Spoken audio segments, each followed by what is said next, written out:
Hi மக்களே, எல்லோரும் எப்படி இருக்கீங்க? இன்றைக்கி என்ன vlogனா, என் பொண்ணுக்கு நாளைக்கு ஸ்கூல் ஓப்பன். ஸோ என்னடா எல்லாருக்கும் இப்போ தான் லீவ் விட்டாங்க. நாளைக்கு 30. ஸோ அவங்களுக்கு வந்து 10 டேஸ் லீவ் முடிஞ்சு நாளைக்கு ஸ்கூல் ஓப்பன் பண்ணுறாங்க. அவள் சிபிஎஸ்சி படிக்கிறா, அதனால் அவளுக்கு ஓப்பன் பண்ணுறாங்க. ஏன்னா முன்னாடியே அவங்களுக்கு எக்ஸாம் முடிச்சு லீவ் விட்டுட்டாங்க, 20th லீவ் விட்டுட்டாங்க. ஸோ அதனால் நாளைக்கு ஸ்கூலுக்காக பாப்பாவுக்கு ஸ்நாக்ஸு, அவளுக்கு நாளைக்கு என்ன லன்ச் கொடுக்குறது, அந்த மாதிரி திங்ஸ் கொஞ்சம் வாங்க வேண்டியது இருக்குது. ஸோ அதுக்காக தான் கடைக்கு கிளம்பிட்டேன். ஸ்நாக்ஸ் சுத்தமாக இல்லை, இது 2 தான் இருக்குது வீட்டில். ஸோ அதனால் கடைக்கு போயிட்டு ஸ்நாக்ஸ் வாங்கலாம் அப்படின்னு சொல்லிட்டு கிளம்பிட்டேன் நான். இன்றைக்கி வந்து ரொம்ப லேட் ஆகிடுச்சு, 7:30 மணிக்கு மேலே தான் போனேனே. பாப்பாவும் மாமியார் வீட்டில் இருக்கா. ஸோ அவள் இன்னுமே வரல. அவள் வரக்குள்ளேயே நான் போயிட்டு எல்லாத்தையும் வாங்கிட்டு வரணும். ஸோ அதுக்காக தான் எல்லாத்தையும் லைட்லாம் ஆஃப் பண்ணிட்டு வீடெல்லாம் லாக் பண்ணிவிட்டு கிளம்பிட்டேன். அவளுக்கு வந்து ஃப்ரூட்ஸ் வந்து அவங்க அப்பா வரப்போ வாங்கிட்டு வரேன்னு சொல்லிட்டாரு. ஸ்நாக்ஸ் மட்டும் நான் வாங்கிட்டு வரணும். ஸோ அவளுக்கு ரெகுலராக ஸ்கூலுக்கு ஸ்நாக்ஸ் வந்து 3 விதமான ஸ்நாக்ஸ் கொடுத்து விடுவேன். ஸோ அதுக்காக ரெகுலராக நான் ஒரு ஷாப்பில் வாங்குவேன். ஸ்நாக்ஸுன்றது ஒரு நிறையா வாங்க மாட்டேன், கொஞ்சம் கொஞ்சம் வீக்லி ஒன்ஸ் தான் போயிட்டு வாங்கிட்டு வருவேன் அவளுக்கு.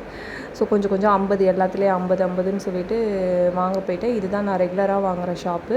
ஸோ வீக்லி ஒன்ஸு நான் இல்லைனா அவங்க அப்பா 2 பேரில் யாராவது வந்து, அவங்க அப்பா வர நைட் லேட் ஆகும்னு சொன்னதுனால ஸோ நானே போய் வாங்கிட்டு வந்துட்டேன். நான் போனால் எனக்கு பிடிச்சதும் சேர்த்தும் வாங்கிட்டு வருவேன், பாப்பாவுக்கு பிடிச்சதும் வாங்கிட்டு வருவேன். பாப்பா வந்து சாக்லேட் ஐட்டம் தான் நிறையா சாப்பிடுவாள். இந்த காரமாக இருக்குது அந்த மாதிரிலாம் அவள் விரும்ப மாட்டாள். ஃபுல்லாக கேக்கு அந்த மாதிரி தான் சாப்பிட ஆசைப்படுவாள். ஸோ அதை வாங்கிட்டு அவளுக்கு வந்து டேட்ஸும் நட்ஸும் காலி ஆகிடுச்சு.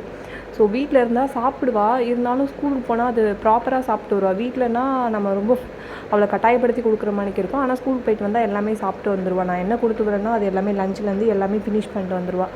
ஸோ அதனால் டேட்ஸும் நட்ஸும் சொல்லிட்டு சூப்பர் மார்க்கெட்டில் வாங்க போயிட்டு, அங்கே நம்மளே எடுத்து கேரி பண்ணி எடுத்துகிட்டு வர மாதிரி இருக்குன்றதுக்காக நான் அங்கே போயிட்டு பில் போட ஆரம்பிச்சிட்டேன். நான் பர்ச்சேஸ் பண்ணதே இவ்வளோ தான். ஸோ வாங்கிட்டு வீட்டுக்கு வந்தோடனே பால்கனியை திறந்து விட்றேன். ஏன்னா காற்று சுத்தமாக இல்லை. போயிட்டு வரவங்களையுமே செம்ம வெந்து போச்சு உடம்பு.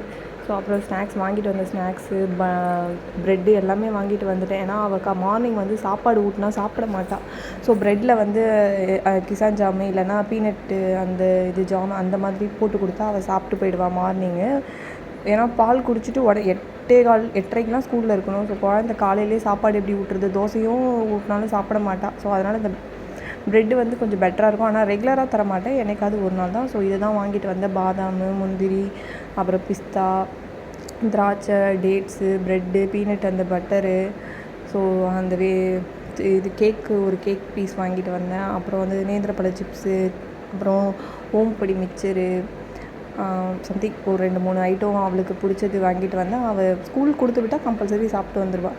ஸோ இதுதான் என்னோடய ஸ்நாக்ஸ் டப்பாவில் எல்லாத்தையும் போட்டுட்டு போய் எல்லாத்தையும் போட ஆரம்பிச்சிட்டேன். ஸ்நாக்ஸ் டப்பாவில் லாக் பண்ணி வச்சுட்டேன். கீழே வைக்கிறதே அவள் எடுத்து சாப்பிட்றதுக்காக தான் நான் கீழே ரேக்லேயே வைக்கிறது ஸ்நாக்ஸை. நம்மளை டிஸ்டர்ப் பண்ணாமல் அவளே எடுத்து சாப்பிட்டு அவளே எடுத்துகிட்டு போய் வைப்பான்னு சொல்லிட்டு அப்புறம் தனியாக டேட் அந்த நட்ஸ் எல்லாம் தனியாக ஒரு பாக்ஸில் நான் ஓப்பன் பண்ணி போடலை. ஓகே மக்களே, நெக்ஸ்ட் ஒரு வீடியோவில் மீட் பண்ணுறேன். Bye bye.